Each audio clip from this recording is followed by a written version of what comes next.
Hello, everybody. Josh Neighbors here, Locked On Big 12 podcast. Today it is the 28th of March, 2022. And on today's show, we're going to break down the Elite Eight matchups we just saw. We have our Final Four, and there will be a Big 12 team in it. We'll get you guys all the details, break down all the matchups, and look ahead to the Final Four coming up on this Monday show.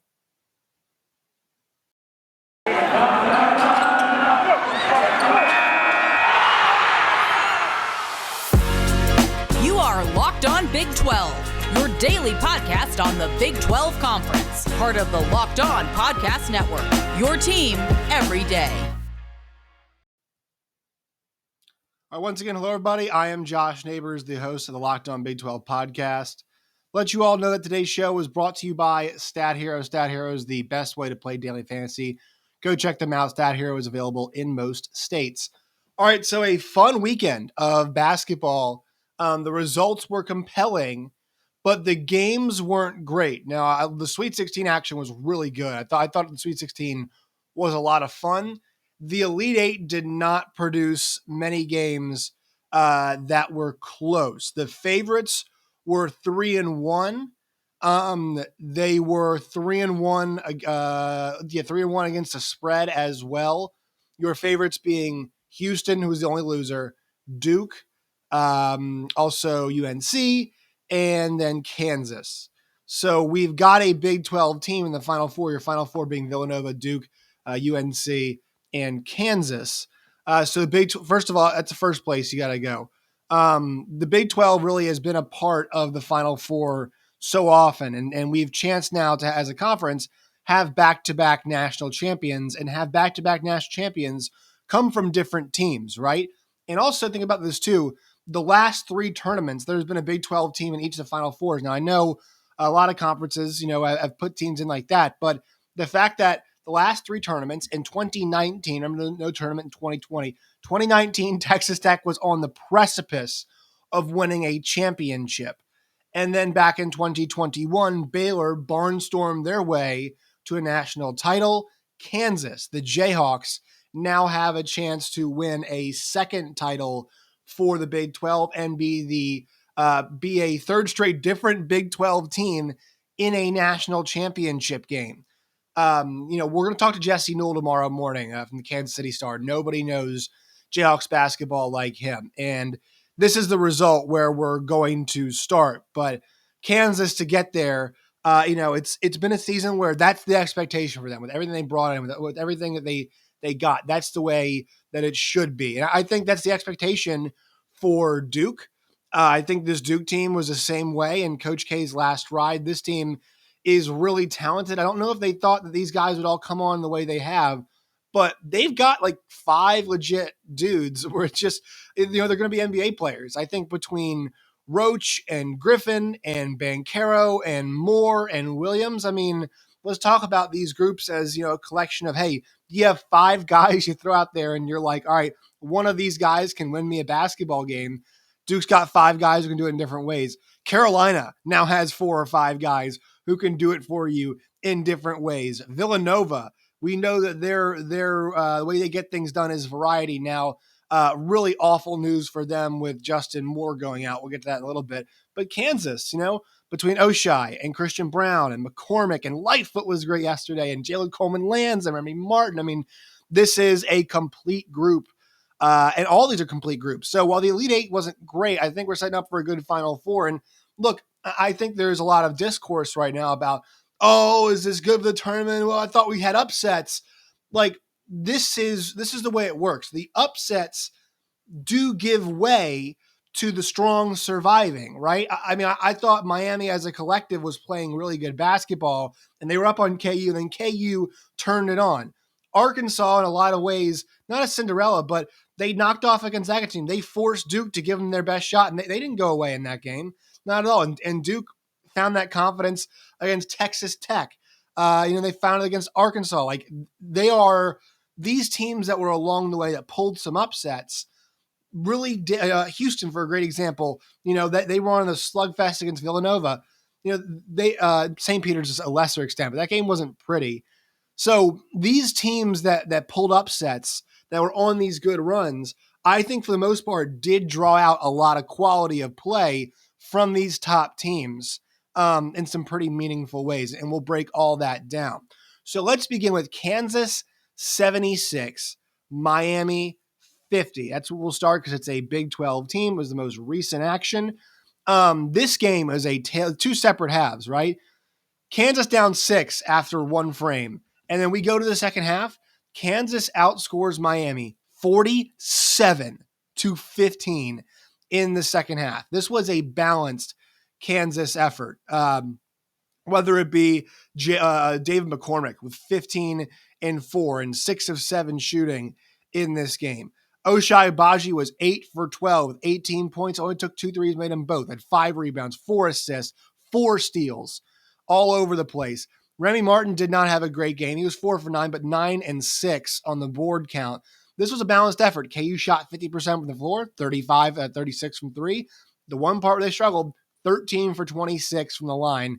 That's got to improve when they move forward. But they put the clamps down on Miami. Miami as a team shoots 35%, and sub 35% actually, 3 for 21 from 3 and 9 of 13 from the line.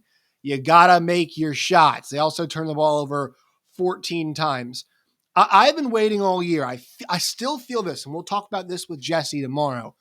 I still feel very strongly that Kansas has not played a great basketball, several great basketball games in a row.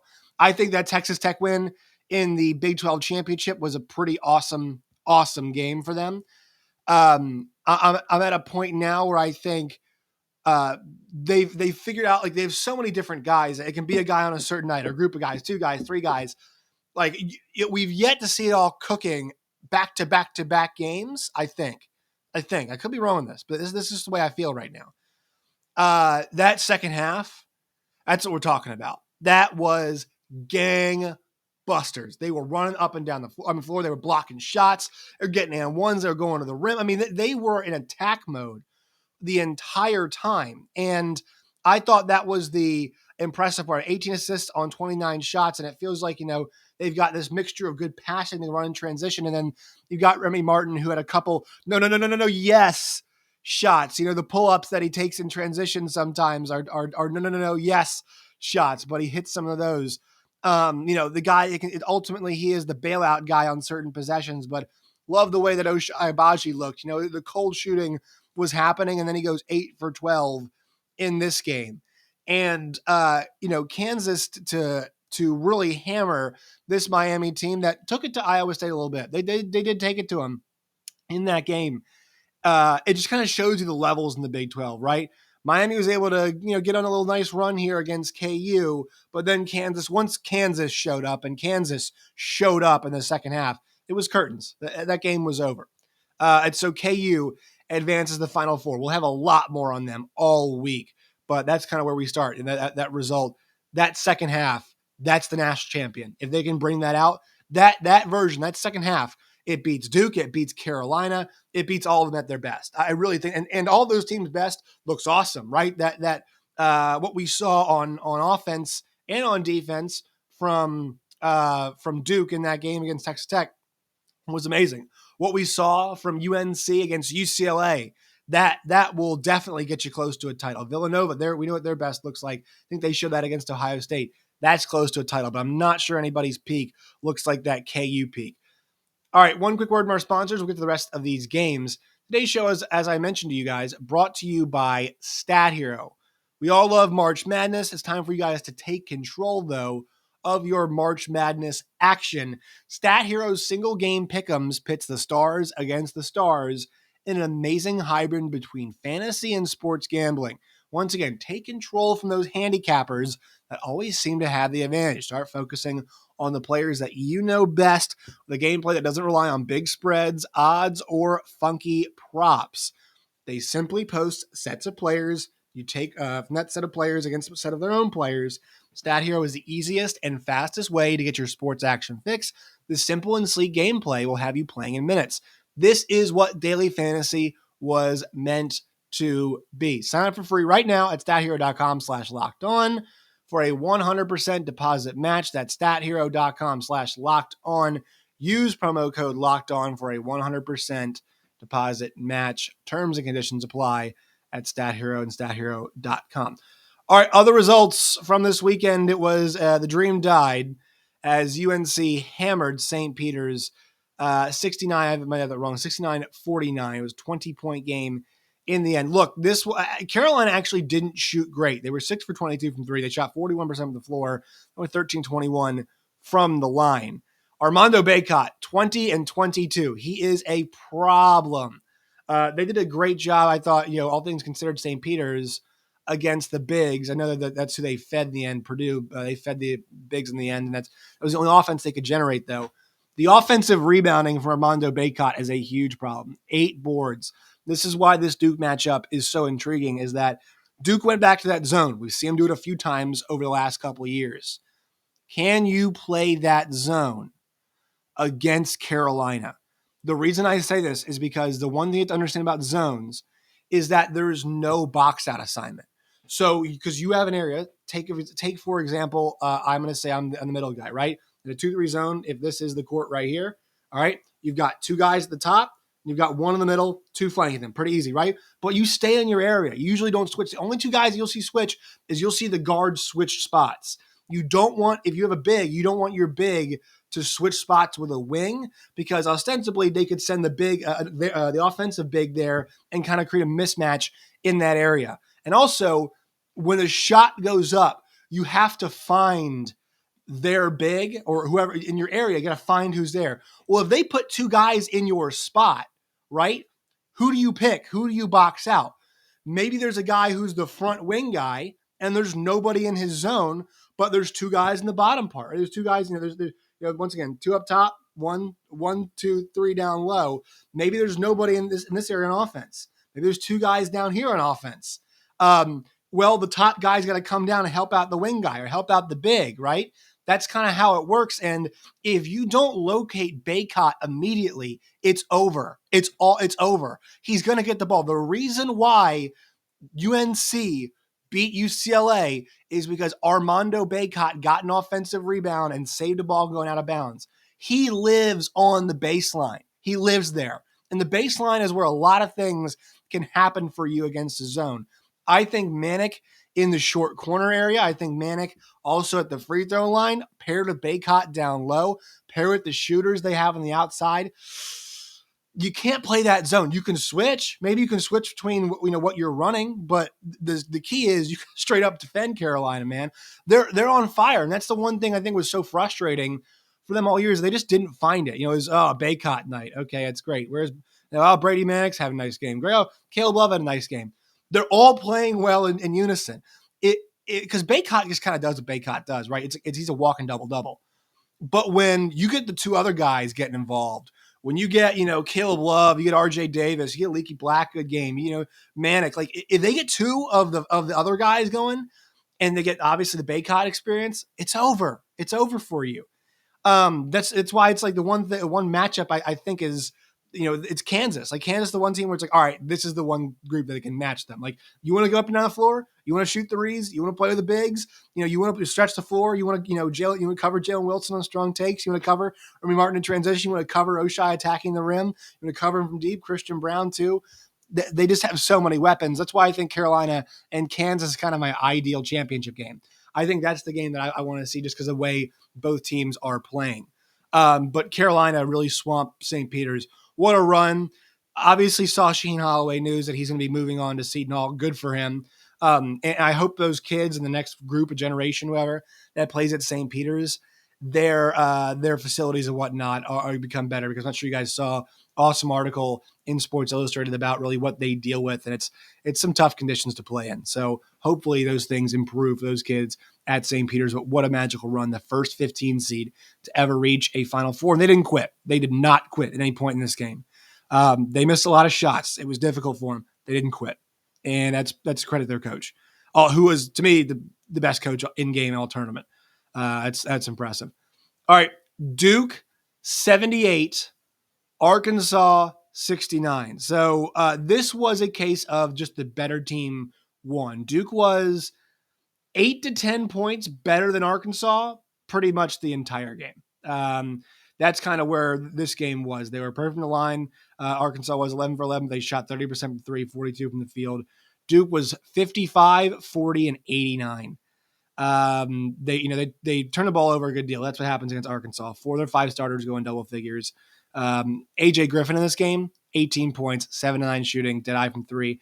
Banchero didn't have his best game, 4 for 11, but still 14 points, 7 rebounds, 3 assists. Mark Williams was 12 and 12 with 3 blocks. They're basically playing 6 guys. Trevor Keel's off the bench.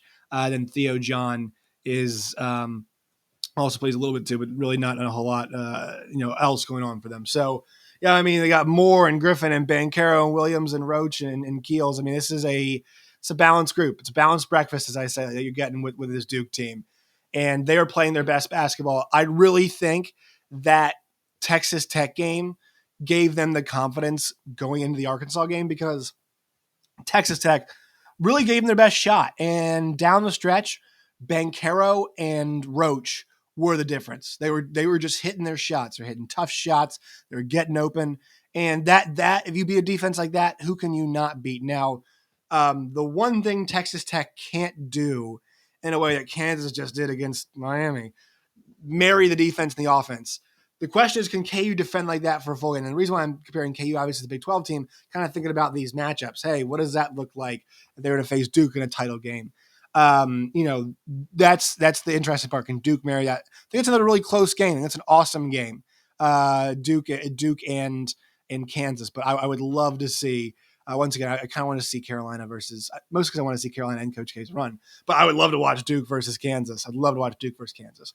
And I would love to say on this Duke point, like Coach K's done a really good job this tournament. He and his staff have done a great job listening to players, making adjustments, letting the guys play a certain way as well. I think it's been a masterful job. And I'm going to be honest, I've said this a bunch, but I don't think I saw his performance before. I don't think I saw this recently. In recent memory, this is by far the best coaching that I've seen from Coach K in years and his staff. It feels like it's a real collective group effort right now. And as nauseating as the end of Coach K's career is, let's give him his props for how well he's done coaching this group up. All right, with the last game here in a second, but first a quick word from our sponsors. Today's show is brought to you by Built Bar. Go to Built.com today. That's Built.com to check out their line of Built Bars. Most Built Bars have 240 calories, most candy bars have 240 calories, 30 grams of sugar, dozens of net carbs, and Built Bars have 130 calories, 4 grams of sugar, 4 net carbs, and 17 grams of protein. Go to Built.com today. That's Built.com. Promo code LOCKED15, LOCKED15, LOCK15. You'll get 15% off at Built.com today. All right, final game we have to get to here on the weekend is the Villanova 50, Houston 44. This was a rock fight, disguised as a basketball game. Villanova just played at their pace, and because they played at their pace, they just limited the number of times that that Houston could hit the glass. Right, this was a pretty much even rebounding battle. 39 in favor of Houston, 38 in favor of Villanova. So +1 for Houston. 12 offensive rebounds for Villanova, 15, which is a pretty good day for Houston, but still the defense was great. And the thing for Houston that killed them, they just didn't hit their threes. 1 for 20 from 3. They just missed all of their threes. And a lot of times basketball comes down to hitting and not hitting your shots. And I will say this, the quality of player on Houston might have hurt them here, right? This is where they missed guys like Trayvon Mark, and they missed guys like Marcus Sasser. As good as Kyler Edwards is, normally he was 1 for 12 in this game.